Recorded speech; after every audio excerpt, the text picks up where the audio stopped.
Hello. Today I'm going to show you what's going on if you like to make a clear factory reset of your Apple iPhone 16 or 16 Plus. And there's a problem because we need two steps, of course. The first step is we have to disable Find My iPhone, and then we can make the clear factory reset.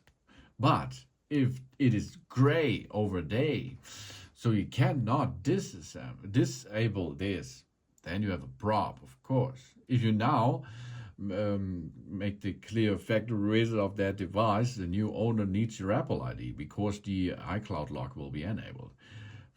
But a solution is near. Let's watch that video. We go back. If we are here in the main menu, we go down to Face ID and passcode.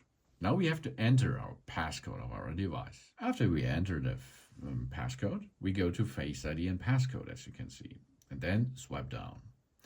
And there it is. This is this. Stone device protection.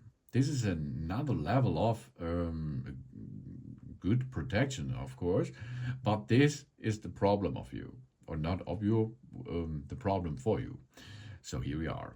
This adds another layer of security to our phone in the event that is stolen and someone knows our passcode. That's a cool feature, but that's a little problem to make a clear factory reset for you. So first we have now the stolen device protection disabled.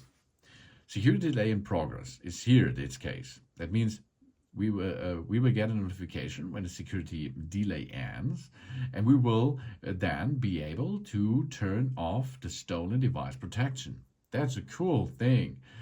Why? This is because I'm not on a secured place or something else. Stolen device protection. 1 second. Now, security delay ended, so we can continue. And you can see now there's a Face ID. And now we are back in business. Go to Find My. And now you see you can be disabled. Subscribe me and give me a positive feedback, and I hope to see you again on my channel. Soon.